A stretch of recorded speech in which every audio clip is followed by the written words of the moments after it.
නෑ ඔබතුමීට ඔය දැන් දැනෙන විදිය හොඳයි. ඕක තමයි වෙන්න ඕනි. තමන්ගේ ස්වභාවය තමන්ට දැනෙනවා. ඉතින් ඒක සමහරවිට ඔය වගේ මනෝසෙන්සර් එකකිනුත් ඒක එනවා. හැබැයි මෙන්න මෙහෙම දෙයක් තියෙනවා. දැන් අපි සක්කාය දිට්ඨි ප්‍රහීන නම් ආත්ම දෘෂ්ටිය දුර වෙලා නම් ඔය මොනවා කොයි විදියට මොන විදියට සිතුවිලි ආවත් අරමුණු සකස් වුණත් ඒක මගේ වෙන්නේ නැහැ. නමුත් අර ගති ස්වභාවය පුරුදුත් එක්කලා ඔය ස්වභාවය එනවා. දැන් ඕනම කෙනෙකුට එන්න පුළුවන්. චව් චව් ගාලා කෑම කනකොට ඒක නිකන් අර අප්‍රිය ගතියක් අර අහන් ඉන්න කෙනාට ඉස්සරහින් ඉන්න කෙනාට එන්න පුළුවන්. ඒක සාමාන්‍යයෙන් මේ අපේ ආයතන මට්ටමින්ම සකස් වෙන ස්වභාවයක්. අපේ මනෝ සෙන්සර් එකේ ස්වභාවයෙන්ම සකස් වෙනවා. සාමාන්‍ය අඹයටයක් කරනකොට හිරි වැටෙනවා වගේ අපේ ගති පුරුදුත් එක්ක තියෙන ස්වභාව ටිකක්. හැබැයි මෙතන සක්කාය දිට්ඨිය තමයි තියෙන. කොච්චර දුරට ලෝකේ ඇත්ත වෙලාද නැද්ද කියන එක. කොච්චර දුරට මේ ලෝකේ ඇත්ත වෙලාද ආත්මයක් තියෙනවා කියන තැනද ඉන්නේ. දැන් ගොඩක් වෙලාට කෙනෙකුට මෙනෙහි වෙනවා නම් මෙතන මේ කතාව මෙන්න මේකයි වෙන්නේ කියලා ධර්මතාවය දකිනවා නම් ආයතන ටික වැඩ කරන ආකාරය දකිනවා නම් එයාට මෙතන පුජ්‍යලෙක් කරනවා නෙමෙයි මේක ප්‍රොසෙස් එකක් සිස්ටම් එකෙන් සිද්ධ වෙනවා කියන එක අසු වෙනවනම් ඔය මුකුත් එහෙම ඒ කියන්නේ මමේ කියන දෘෂ්ටිය දැසගන්නේ නැහැ. ආත්ම දෘෂ්ටිය ඉපෙන්නේ නැහැ. ඒක දැක ගන්නවා. මෙතන මේ සක්කාය දිට්ඨිය කියන්නේ මේ දැන් Tamanට මේ ලෝකයේ ඇත්ත වෙලා නැත්තම් Tamanට දැනෙනවනේ. එහෙමයි. ඒක Taman කොච්චරද මේ පුරුද්දටනේ අපි මේ ඉන්නේ.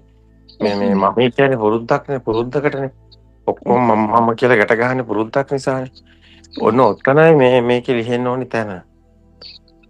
මේ පුරුද්දකට මේ ඔක්කොම මම කියලා ගැට ගන්න එකක් වෙන්නේ. මේ මට පේන්නේ මට ඇහෙන්නේ මට දැනෙන්නේ මටයි මේ අපිරියාව ආවේ මම කියලා ඔක්කොටම ගැට ගහනවා. ඔන්න ඔතන ඒක එහෙම ඇත්තට මේ ධර්මයේ දැක්කට පස්සේ එහෙම මම කියලා ගැට ගන්න කෙනෙක් නැහැ. එහෙම මේ සිතුවිල්ලකින් ගැට ගහගෙන සිතුවිල්ලත් ඇත්ත නෙමෙයි. සංඥාවක් විදිහට ඕක සකස් වෙනවා. දැන් ඕක සාමාන්‍යයෙන් එහෙම කෙනෙක් පුජ්‍යලෙක් කොහෙවත් ඉන්නව නෙමෙයි. මේ තියෙන දෘෂ්ටියක් ආත්ම දෘෂ්ටියක්. ඒ සක්කාය දෘෂ්ටිය තියෙන. ඒක යට ගහන එක තමයි වෙන්නේ. එහෙම නැත්තම් ඔය මොකක්වත් ප්‍රශ්නත් නෙමෙයි. ඒක එනවා අපිරියත් එනවා. හැබැයි අපිරියන්නේ කෙනෙකුට නෙමෙයි. දැන් ඔබතුමිය ඔය කතා කරන විදිහට ඔබ අපිරියන්නේ ඔබතුමියට. අර අවබෝධය අර ඒක අවබෝධය මදි. ඒකයි ඒකට හේතුව. නැත්තවක මම කියලා ගන්නෙ නැහැ. වැදගත් වෙන්නේ Taman දකින්න ඕනේ Taman වඳුනා ගන්න ඕනේ. කවුද මමයා කියන්නේ? ඔතන අර මමයා කොච්චර දිය වෙලාද කියන එක එතනයි තියෙන්නේ. එතන ආසවක්ෂ ඥානෙත් තියෙන්නේ. ආසවක්ෂ ඥානෙ තමයි ගොඩක් වැදගත් වෙන්නේ. මමයා කොච්චර දියවගෙන යනවද කියන්නේ. ඒකට මමයා ওই දෘෂ්ටියකින් ඉන්නේ මේ මමයි කියලා කියන්නේ. එහෙම මම කියලා මේ මම කියලා මේ හිතනවනේ කියන එක එනවා කියන්නේ ගොඩක් හොඳයි. එහෙම කෙනෙක් නැති බව තමයි මෙතන මෙනෙහි වෙන්නේ නැති තැන ගොඩක් අයට.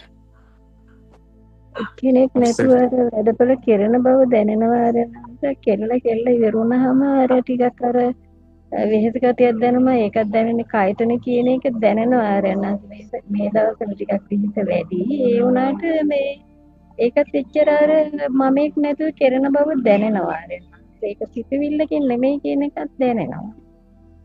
උදාහරණයක් විතරයි අපි මේ කතා කරන්නේ. පොත රූප හැමෝටම තියෙනවානේ. එහෙමයි. ඔය කියන එක හැමෝම කියයි. නමුත් අර දැන් ඔය කියපු උදාහරණ තියෙනවානේ. ඒකනේ දැන් ප්‍රශ්නේ. එහෙමයි. එතන අර සක්කාය දෘෂ්ටිය තියෙන නිසා එහෙම වෙන්නේ කියලා තේරෙනවා. එහෙමයි. ඒක සක්කාය දෘෂ්ටිය කොයිතරම් තාම තියෙනවද කියන එක හඳුනා ගන්න ඕනේ. එතන ඒ වගේ උපමාවක්. එහෙමයි ආරම්භ.